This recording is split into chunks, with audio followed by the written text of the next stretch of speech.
Əliyeva Ləman Oqtay qızım. Ləman xanım, siz bizə dəfələrcə müraciət edibsiniz, şikayətiniz var səhiyyə konusunda və biz araşdırdıq. İş istintaqda olduğu üçün biz müdaxilə eləmədik. Ona görə də sizin bir neçə çəkilişinizi çəkdik, ancaq verəmədik. Çünki istintaq gedirdi. Bugün yenə siz müraciət edirsiniz və biz sizin müraciətiniz əsasında buraya gəldik. İndi tam bizə açıqlayarsınızmı, sizin səhiyyədən hansı mövzuda şikayətiniz var və hansı həkimləndir? Mənim deməli şikayətim ondandır ki, mən bunu dəfələrlə də bildirmişəm, hər bir orqana, sizə də o fikirdə də məlumat verdim ki, mən oktyabrın 31-də 2014-cü il tarixdə Qazax rayon doğum şöbəsinin baş həkimi Aynur xanım tərəfindən abort zamanı mən xəsarət yetirilibdir, uşaqlığım deşilibdir. Və mən 10 ay yazı, pozluqda 3 dəfə ekspertizaya getmişəm, amma nəhayət ki, iyul ayının 23-də mənə rəy verilibdir. Məhkəmə tibbi ekspertiza mənə rəy verib ki, həqiqətən həyatı təhlükəli, buna xəsarət yetirilib vətəndaşa. 27-sindən də Qazax rayon polis şöbəsində cinayət işi başlanıbdır. Biz tərəf şahidlər çağırılıb, izahatlar götürülüb və indi o qarşı cavabdeh tərəfi müstəntiq gətirə bilmir ifadə almağa. Səbəb nədir? Qarşı tərəf kimdir? Aynur xanım. Aynur xanım kimdir? Doğum evinin baş həkimi Aynur Namazlı. Və bu və ortada mənim əlimdə saxta sənəd var. Bir də Aksaray rayon uzi həkimi Könül xanım Seyidovadır. Üzərdə də sənəd üzərdə verilib, əlimlə vermişəm aparat kağızını da. İşin içində də var. Bütün orqanlara da surətini çıxardıb göndərmişəm. Hətta sizə də mən ərizəmlə müraciət edən vaxt o sənədləri sizə vermişəm, göstərmişəm ki, mənim başıma gələnlər budur. Açıq-aşkar burada bir günahsız varsa mənəm. Bax, mənim günüm budur. İynə, dərman. Deyir, nə olub ki ona? O 3 dəfə deyir ki, 2 dəfə kesr olmuşam, deyir 3 dəfə kesr olubdur. İndi aynı sualı mən sizə verirəm. Sizdən nə baş verib və nə olub? Biraz açıqlayarsınızmı? Mən də demirəm, abort zamanı məndə uşaqlıq deşilib və bunu mən də həmin dəqiqə, heç mən orada bilmədim mənim başıma nə gəlib. Həmin dəqiqə məni aparıblar Qazax rayon mərkəzi xəstəxanasında olmadığına görə ürək xəstəxanasında yerləşir. Bünyamin həkim orada məni əməliyyat edibdi. Orada məndən icazəsiz mən 10 ayda mən üzr istəyirəm də bu getdim Gəncədə yoxlandım və orada mənə turbalıqlarımın bağlandığı da bildirildi. Bu mənə bildirilməyib, məndən icazə alınmayıbdı turbalığımın bağlanmağı. Nəyə görə? Mən analıq hüququmu itirmişəm. Mənim uşaqlığıma xəsarət yetirilib, mən Bakıya getdim, 99% sizin doğumunuz, uşağa qalmağınız ölümdür. Və bir dəfə ki, mənim uşaqlığımı yumurtalıqlarım, turbalıqlarım bağlanıbdır. Bu nə deməkdir? Öz başınalıqdırmı? Hər həkim öz bildiyini tutur. Xəstəyə müraciət bildirməmiş, eləməmiş. İndi bu da deyir ki, nə olur, nə varmışam ki, deyir. Bu özü xəsarətli matqaydı, çapıq matqaydı. Nə tək ki, mən keserlə doğmuşam. Kəsilib, uşaq götürülüb, tikilib. Böyürdən sol tərəfdən mənim 3 qat dəri deşilibdir. Bunu uzi hara gedirəm, bunu həmin aparat kağızları göstərir. Nə tək ki, nə olubdur? Və bu orta deməli tibbi ekspertiza yalandan rəy verir mənə.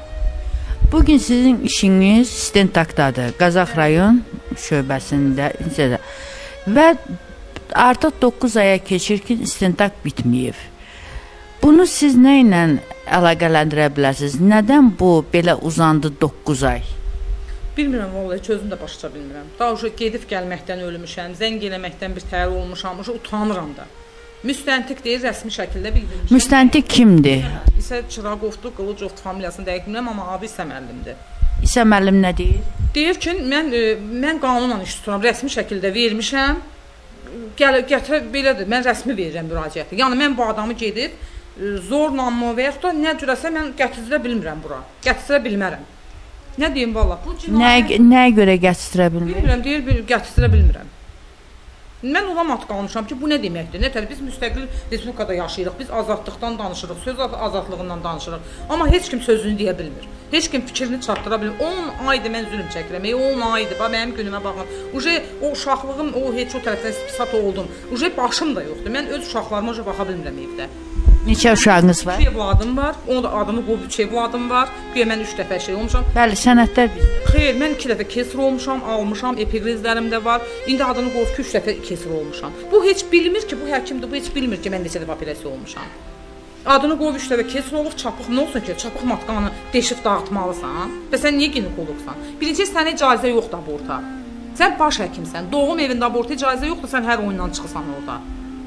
Bu nə demək? Bunu görmürmü bu orqanlar? Mən 9 ayda, 10 ayda yazıram, prezidentimizə yazmışam, Mehriban xanıma, ombudsmana, baş prokurorluğa, Daxili İşlər Nazirliyinə. Bu nə deməkdir? Bu hamısı Səhiyyən bizə nə deyirlər? Deyir, hara yazırsan yaz, bizə gəlir. Yəni sən özünü öldürməklə deyib, bunun hamısı bizə gəlir. Biz də yəni keyfimiz nə istəyir onu deyirik.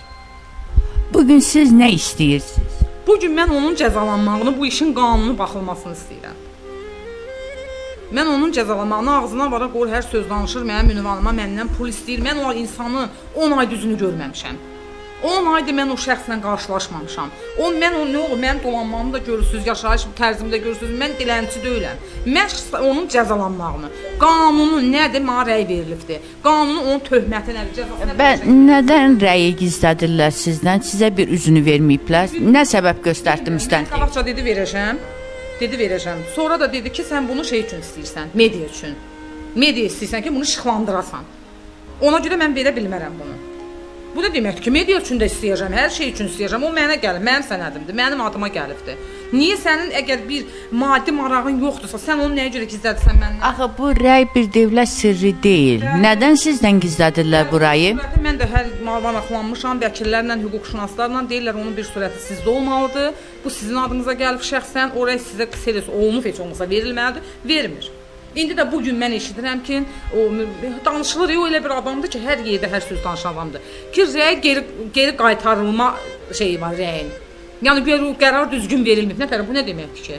Bu, Azərbaycan Səhiyyə Nazirliyinin məhkəmə tibbi ekspertizasından gəlir mənim rəyim. Bu nə deməkdir ki, yəni onda həkim yoxdur, yəni onda bircə həkim aynurdur da bu respublikada. Bu bilir hər şeyin qanununu. Mən qalmışam çıxılmaz vəziyyətdə, bax beləcə günüm də iynədə, dərmanda, tamponda, qadın problemim qutarmır, heç birinin üzünə gedə bilmirəm, qapısına bir verəndə bir də deyirlər borcum mu var, get aynur versin. Qalmışam bax beləcənə. Bəli, kəndindəyik, Ləman xanım gildə. Ləman xanım bir neçə dəfə bizə müraciət eləyib, öz problemləri haqqında. Ancaq biz bunu efirə verə bilmirdik, çünki istintaq gedirdi. İstintaqa biz maneçilik törətmək və ya müdaxilə edə bilməzdik. Ancaq bugün rəy gəlib. Artıq rəy müstəntiqin əlindədir. Demək olar ki, bir müddətdir. Ancaq rəyi Ləman xanımdan gizlədirlər. Səbəb göstərdirlər Ləman xanımı. Bəli, siz bunu götürüb mediaya verəcəksiniz. Məyər media Azərbaycan Respublikasının quruluşlarından biri deyilmi? Yoxsa media bəzi dırnaq arası müstəntiqlər üçün düşməndir? Yox, düşmən deyil. Çünki media ictimailəşdirir, vətəndaşın səsini yüksəldir. Baxız, görün, bugün Qazax rayonunda səhiyyə necə işləyir və nə cür işləyir. Görünür ki, Aynur xanımın arxası möhkəmdir və ya arxasında duran güclü dayıları var. İstədiyi kimi atı sağa da, sola da çapa bilər. Necə deyirlər? Sənə nə olursa olsun, mənə bir şey olmasın. Çünki mən Aynur xanımam. Vay babam! Qazaxda Aynur xanım atını çapır. Ləman xanımın kimiləri isə əzilir. Müstəntiq belə ondan qorxur. Çağdıra bilmir. Çünki bu Aynur xanımdır.